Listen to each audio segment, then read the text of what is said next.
ایسا نظام نہ ہو جس میں مریم نواز کو تو 45 دن کا ریمانڈ دیا جائے،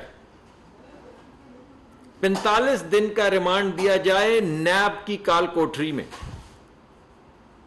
اس بات پہ کہ اس کے وکیل نے جو فونٹ استعمال کیا تھا وہ تھا اویلیبل، لیکن اس وقت مائکروسافٹ کے پیکج میں نہیں تھا، اس وجہ سے 8 سال سزا بعد میں دی، مگر اس وقت 45 دن کا ریمانڈ دیا گیا۔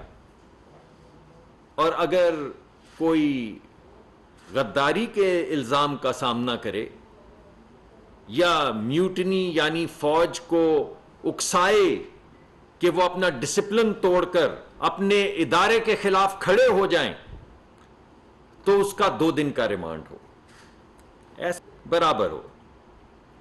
ایسا نظام نہ ہو جس میں نواز شریف صاحب کو تو یہ کہا جائے کہ آپ اپنے بیٹے سے تنخواہ لے سکتے تھے، آپ نے نہیں لی، ہم مانتے ہیں نہیں لی، مگر لے سکتے تھے کتنی؟ 10,000 درم، 10,000 درم لے سکتے تھے، نہیں لی، $3,000، 10,000 درم۔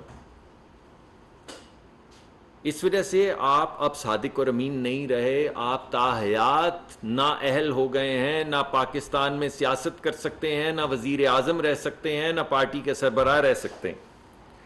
اور اگر کسی پہ یہ الزام ہو کہ اس نے ملک ریاض صاحب سے 450 کنال زمین لینے کے بعد انہیں $250 ملین کا فائدہ یا تحفہ دیا ہے، یا کسی نے وہ رائزنگ سٹار جن کا ذکر ہوتا ہے عارف نقوی صاحب، ان سے 3 ملین پاؤنڈ لینے کے بعد ان کو 250 ارب روپے کا فائدہ دیا ہے، یعنی ہند سے مزیدار ہیں کہ ایک سے 450 کنال زمین میں $250 ملین کا فائدہ دے دیا، اور ایک سے 3 ملین پاؤنڈ میں 250 ارب روپے کا فائدہ دے دیا۔ کوئی 250 کی تکرار چل رہی ہے، مگر ایسا نظام نہ ہو، کوئی ایسا نظام نہ ہو جس میں شاہد خاقان عباسی صاحب کو تو 90 دن تک، 9 مہینے تک، معافی چاہتا ہوں، موت کی کال کوٹری میں رکھا جائے، اور رانا ثناء اللہ پہ 20-22 کلو ہیروئن ڈال کے ان کا بستر بھی نکال دیا جائے اور کیڑے چھوڑ دیے جائیں، لیکن آپ سے یہ نہ پوچھا جائے کہ یہ فورن فنڈنگ آپ نے کیوں لی ہے، صرف پوچھا نہ جائے۔ انکوائری کی سٹیج پہ ہے نا، انویسٹیگیشن بھی نہیں ہے۔ ہمارے یہ لوگ جو تھے یہ انکوائری کی سٹیج پہ اریسٹ ہوئے، مریم صاحبہ انکوائری کی سٹیج کے اوپر 45 دن کا ریمانڈ لے کر پھر جیل گئیں، شاہد خاقان عباسی صاحب 90 دن تک حراست میں رہے انکوائری کی سٹیج پہ، آپ سے پوچھا نہ جائے، ان کو موت کی کال کوٹری میں ڈال دیا جائے، آپ کو ٹریزن میں 2 دن کے بعد چھوڑ دیا جائے، ریمانڈ ختم کر دیا جائے، انہیں 45 دن اس عورت کو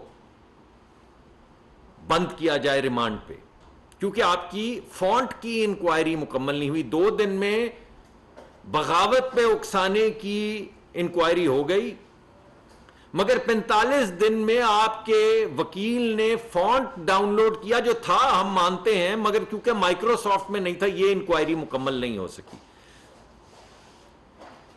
تو میں آپ کو بتاتا ہوں، آج میں آپ کو بتانا چاہتا ہوں کہ یہ فورن فنڈنگ کیوں اللیگل یا حرام پاکستان میں کی گئی ہے۔ آپ کو معلوم ہے کہ پی ٹی آئی نے امریکہ میں پی ٹی آئی کا مقدمہ بڑھانے کے لیے ایک لابنگ فرم ہائر کی ہے، آپ کو معلوم ہے؟ یہ آپ کو اس فرم کا نام معلوم ہے؟ اس کا نام ہے Fenton group, FANTON۔ Fenton group کو ہائر کیا ہے امریکہ میں، وہ ملک جس کے متعلق ہمیں کیا کہتے ہیں کہ اس نے پاکستان کا مبینہ طور پہ پی ٹی آئی کہتی ہے کہ پاکستان کا آئین سبورٹ کرنے کی کوشش کی، پاکستان کو دھمکایا، پاکستان کی حکومت الٹائی، یہ سب لوگ یعنی ہم تمام لوگ، آپ تمام لوگ، سب ایجنٹ ہیں ہم کس کے؟ امریکہ کے۔ اور کمپنی کس نے ہائر کی امریکہ میں لابنگ؟ پی ٹی آئی نے، کسی نے اور نہیں کی، پی ٹی آئی نے کی۔ فینٹن گروپ، نام یاد کر لیں، FANTON۔ اس کے مالک کون ہیں؟ جن کو ہائر کیا گیا ہے، جو پاکستان کا نہیں پی ٹی آئی کا مقدمہ لڑیں گے، وہاں پہ جائیں گے. لابسٹ کیا کرتا ہے؟ وہاں پہ اداریے لکھوائے گا پی ٹی آئی کے حق میں، وہاں پہ کانگریس مین سے ملے گا، وہاں پہ سینیٹر سے ملے گا، وہاں پہ وائٹ ہاؤس میں جائے گا اور پی ٹی آئی کا مقدمہ پیش کرے گا. یہ کون شخص ہے؟ David Fenton. یہ تمام جو پڑھے لکھے بچے ہیں، اسی وقت گوگل پہ جائیں، اسی وقت، اور لکھیں ڈیوڈ DAVID فینٹن FANTON. اس کے آگے کیا لکھیں؟ اس کے آگے لکھیں نو نیوکس. نو ایبسولوٹلی ناٹ نہیں، نو نیوکس NUKES. یہ شخص بانی ہے اس تحریک کا جس میں کہا گیا کہ تمام ممالک جن کے پاس نیوکلیئر ایٹمی توانائی ہے، طاقت ہے، اس کو ختم کیا جائے اور ان سے لیے جائیں. یعنی ایک شخص جو بانی ہے، جو کہتا ہے اور 1980 کی دہائی سے کہتا چلا آ رہا ہے کہ پاکستان یا کسی بھی ملک کے پاس ان کے علاوہ جو مقدم ہے، اگر نیوکلیئر ٹیکنالوجی ہو تو اس کو پاک کیا جائے، پاکستان کو نیوکلیئر ٹیکنالوجی سے پاک کیا جائے، پاکستان کی نیوکلیئر کیپیبلٹی کو ختم کیا جائے. اس نے کتابیں لکھ رکھی ہیں، اس کے تمام پورا لکھا ہوا ہے. اس نے کانسرٹ کیا نو نیوک کے نام سے، پورا ایک پروگرام چلایا، پوری ایک تحریک چلائی جس کا بانی ہے. اس کو کس نے ہائر کیا ہے؟ فاؤنڈر آف نو نیوک تحریک کو کس نے ہائر کیا ہے؟ پی ٹی آئی امریکہ نے. اور ہائر کس چیز کے لیے کیا ہے؟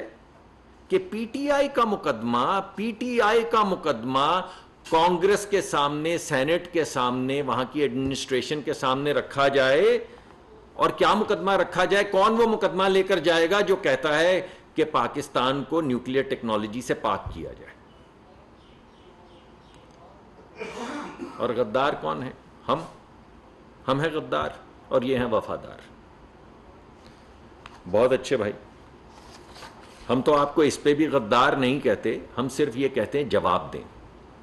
یہ جو انکوائریز ہو رہی ہیں اس میں کوئی آپ کو یہ نہیں کہتا کہ آپ غدار ہیں، ہم تو کہتے ہیں جواب دیں. آپ خان صاحب، آپ نے کہا ایک سائفر لہرا کے جو آپ نے کسی کو دکھایا نہیں. ISPR نے کیا کہا کہ کوئی سازش نہیں ہے.